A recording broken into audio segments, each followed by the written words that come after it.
آیات کریمہ میں اللہ تبارک و تعالیٰ نے اہل ایمان کو خطاب فرمایا ہے، اور یہ دروس کا جو سلسلہ چل رہا ہے اس میں صرف انہی آیات کو منتخب کیا گیا ہے جن میں خصوصی خطابات ہیں۔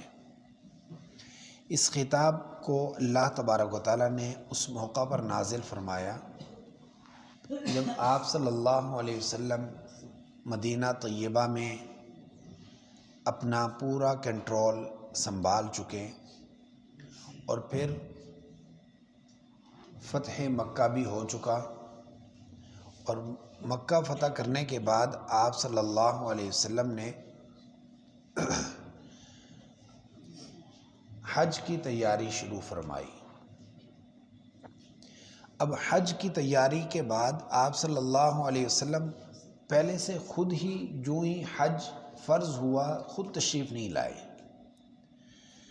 حج فرض ہوا ہے سن 9 ہجری میں، اور اس سال آپ صلی اللہ علیہ وسلم نے سیدنا صدیق اکبر رضی اللہ تعالیٰ عنہ کو امیر الحج بنا کر کے آگے روانہ فرمایا، اور اس موقع پر یہ آیات نازل ہوئیں اور فرمایا کہ یہ آیات اس دفعہ اعلان میں جب خطبہ حج ارشاد فرمائیں تو یہ لوگوں کو سنا دیں۔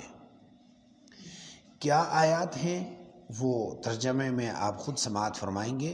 یہ سیدنا صدیق اکبر رضی اللہ تعالیٰ عنہ وہی ہیں کہ جو حضور نبی کریم صلی اللہ علیہ وسلم کو مکہ سے مدینہ کی طرف لے کر گئے تو رستے میں غار ثور میں قیام فرمایا۔ تو غار ثور میں جیسے سیدنا صدیق اکبر حضور کو باہر چھوڑ کر غار میں تشریف لے گئے اندر کی صفائی ستھرائی کے لیے، ایسے ہی اللہ تبارک و تعالیٰ نے حضور مدینہ میں تشریف لے گئے تو واپسی مکے کی صفائی ستھرائی کے لیے یہ آیات نازل فرمائیں کہ تاکہ وہاں صفائی ہو جائے۔ بیت اللہ کا اس دفعہ آپ جا کر اعلان کریں، کیونکہ رواج اور ریت ان میں کیا چل رہی تھی؟ ان میں رواج یہ تھا کہ بے لباس برہنہ طور پر حج کیا کرتے تھے۔ مشرکین بھی آتے تھے، بتوں کے ماننے والے، پوجنے والے، دنیا جہان کا ہر فرقہ ہر مذہب وہاں طواف کرنے کے لیے آ جاتا۔ اب چونکہ اسلامی اسٹیٹ قائم ہو چکی ہے، اسلامی حکومت قائم ہو چکی ہے، وہاں کی صفائی ضروری ہے، اور یہ اس کی صفائی ضروری اس لیے تھی کہ یہ اللہ کا گھر ہے۔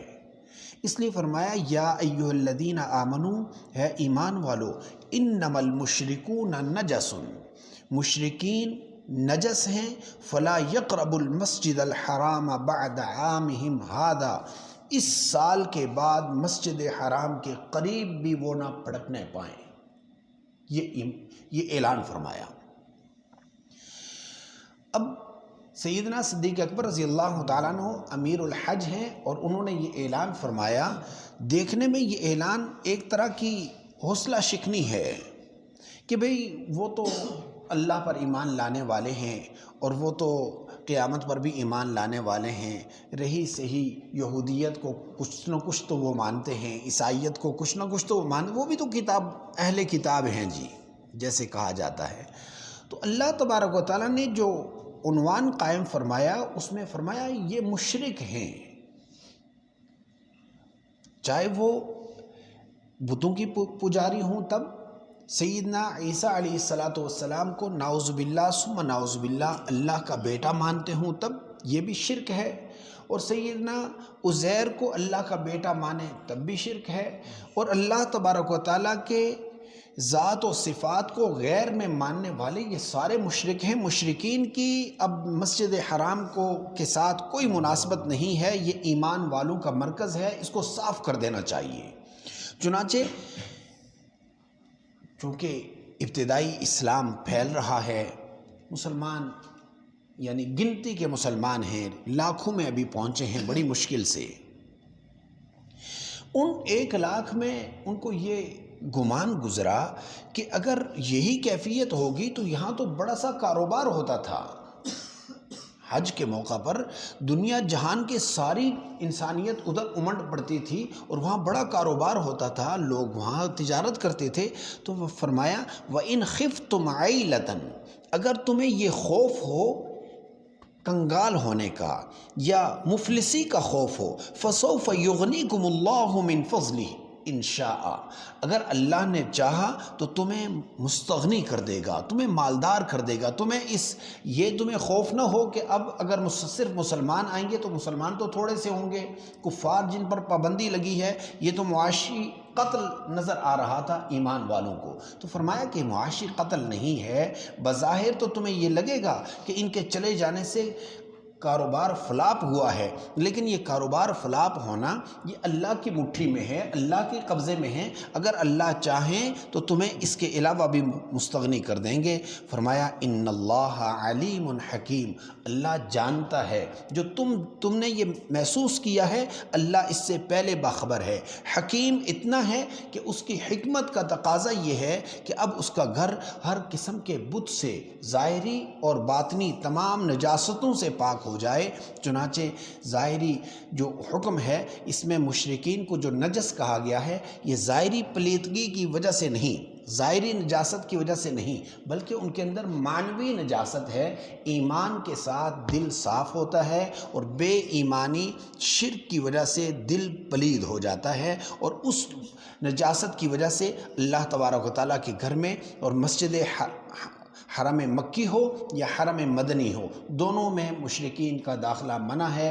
ہاں باقی جو مساجد اللہ ہیں، باقی جو اللہ کے گھر ہیں، اس میں ایمان والوں کی اجازت کے ساتھ اگر کوئی غیر مسلم آنا چاہے تو اس کی گنجائش ہے، وہاں پر اس کی گنجائش نہیں ہے. یہی وجہ ہے کہ آج بھی روٹ قائم ہیں، رہے سے کمزور مسلمان صحیح، لیکن وہاں پر بورڈ لگے ہوئے ہیں کہ اس سے آگے کوئی بھی غیر مسلم داخل نہیں ہو سکتا.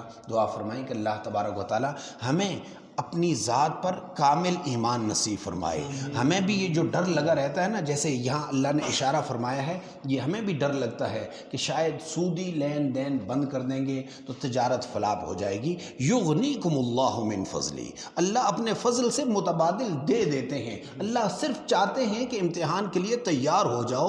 ہم پہلے سے ہی ہتھیار ڈال کے بیٹھ جاتے ہیں کہ اب ہم نہیں کچھ کر سکتے. اللہ کروانے والے ہیں، اللہ مدد کرنے والے ہیں. اللہ ہمیں اپنی ذات پر کامل ایمان نصیب فرما دیں.